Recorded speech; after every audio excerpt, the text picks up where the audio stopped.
le projet de JST n'existe pas parce qu'il fallait un projet qui s'appelle Jeunes Québécois au travail. Mais derrière toute la philosophie du projet, on se retrouve, si tu te souviens bien, dans les années fin 80, début des années 90, avec un contexte de jeunes dans la rue, jeunes issus de l'immigration, jeunes issus du professionnel, défavorisés ou en perte de repère. Parce que déjà, à ce moment-là, on a une jeunesse qui se cherche un peu.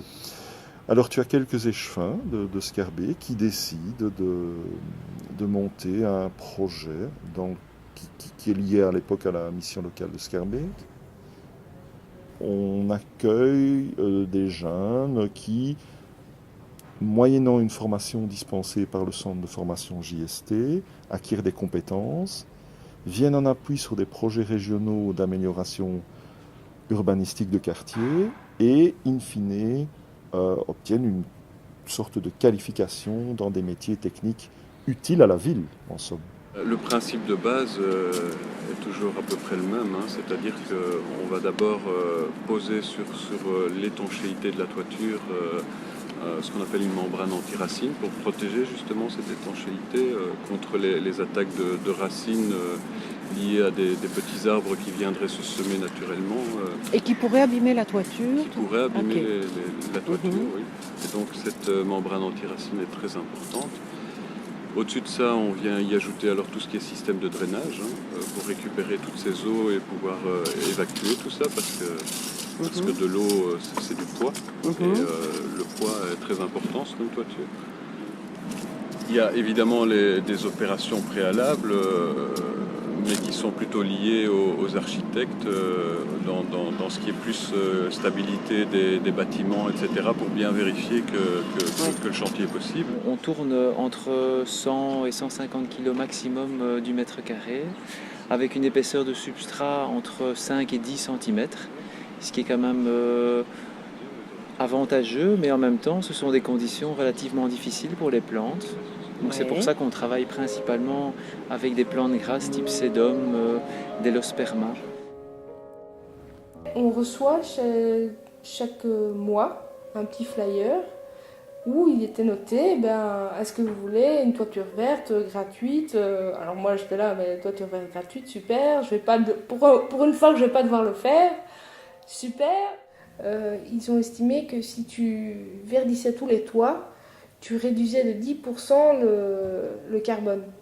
Et aussi l'effet de serre à cause de la pollution. Parce que justement, les toits chauffent moins et donc il y a moins cet effet de serre comme on peut avoir quand il y a trop d'ozone. Et puis on a eu énormément d'encouragement de la part de la maison de quartier d'Elmet. Donc la proposition, c'était vraiment qu'ils forment des jeunes à faire des toitures vertes. Donc ça nous semblait intéressant sur le plan de la formation, c'est gai évidemment. Et puis pour nous c'était beaucoup plus agréable, c'est la vue qu'on a de notre chambre. Donc c'est gai le matin de se réveiller avec des fleurs plutôt qu'avec un goudron noir. Ils ont vraiment mis un point d'honneur à ce que tout soit en ordre. Ils ont loué les places de parking, nettoyé après être partis. Ils ont veillé à ne passer uniquement par la fenêtre annexe et pas par notre chambre, de manière à ce que le soir quand on rentre ce soit propre. Et puis ils étaient très clairs aussi sur toutes les étapes qu'ils allaient faire, ils ont respecté leur timing, donc à ce niveau-là, c'est vraiment c'était impeccable. Et ils sont venus voir avec l'architecte, et là ils ont fait un trou dans mon plafond qu'ils ont très bien rebouché. Et puis ils ont dit c'est bon, on peut le faire.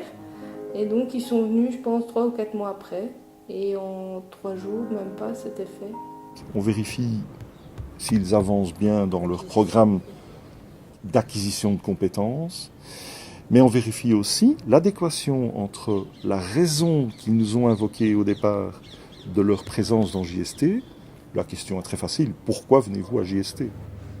C'est une formation que j'ai choisie parce que ça me plaît et que j'étais intéressé justement pour continuer mes études dans le domaine du jardinage. Ah, donc tu fais des études dans J'en ai fait, oui. Ouais.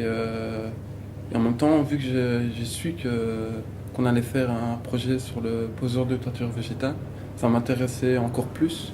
Il y avait plus d'avantages, d'expérience. Et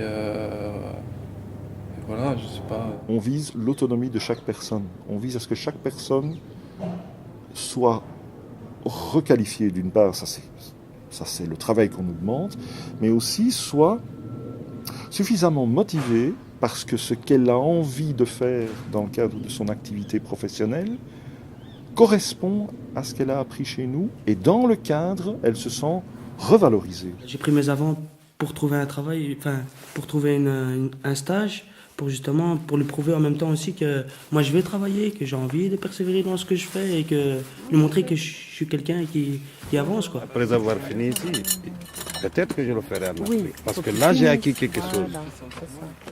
Les stagiaires qui viennent chez nous vont réellement de A à Z, donc du début jusqu'à la réception, participer à l'élaboration d'une toiture végétale. En ce qui concerne les stagiaires, c'est vrai qu'ils passent par différentes petites formations pour les préparer justement au travail en hauteur notamment. Et donc ils apprennent à utiliser des harnais, à travailler en sécurité. Le Wetanka, c'est un point d'ancrage provisoire qu'on utilise pour pouvoir travailler en sécurité, pour installer les systèmes de sécurité collectifs. C'est un système qui se démonte complètement et chaque pièce ne peut faire que 25 kg au maximum. Tout ça assemblé correspond à un poids de 250 kg.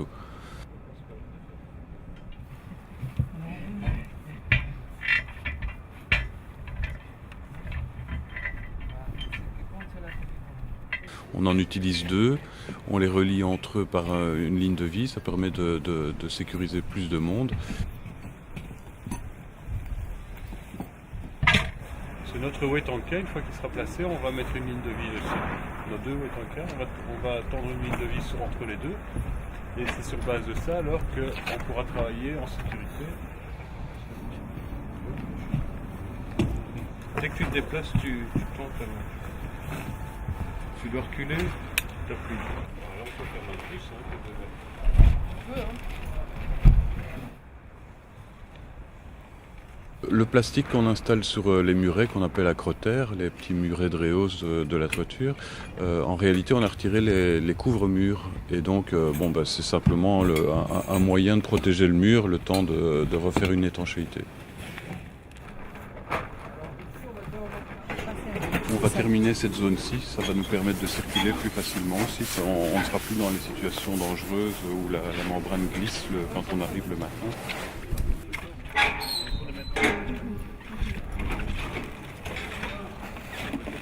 Quand on fait les superpositions de Fibertex, il faut essentiellement bien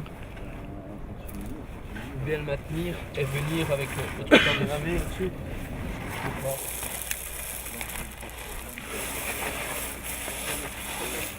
À l'intérieur, non, mais à l'intérieur complètement parce qu'il est plié là.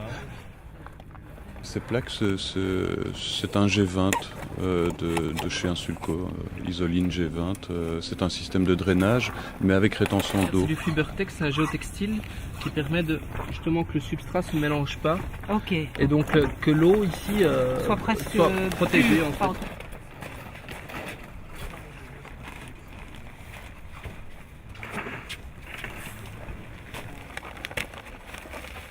C'est-à-dire on place la membrane anti-racine, le fameux système de drainage G20 avec réservoir d'eau, un feutre, un Fibertex, un géotextile, et alors le substrat au-dessus de tout ça.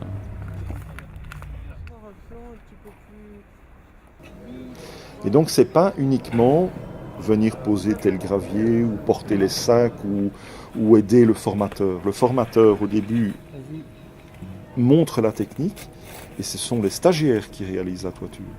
Et ce sont les stagiaires qui sont présents jusqu'à la fin de la réalisation de cette toiture. Le premier jour où les gens sont venus avec le matériel, il y a eu l'architecte qui nous a montré un petit projet de plan. Et là, il y avait des cercles, même plus que 1, il y avait 2-3 cercles, 4 même. Donc il y avait le gravier qui est normalement au bord, qui est aussi maintenant en forme de cercle dans la toiture verte. Et en fait, c'est juste magnifique.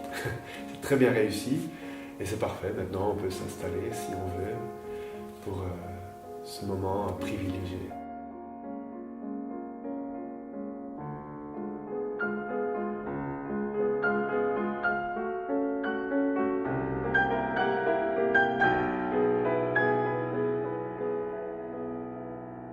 c'est clair qu'une ville produit beaucoup trop de saleté. Et donc on a avec ça une sorte de ressource de propreté, une ressource de filtration naturelle qui est nécessaire de plus en plus.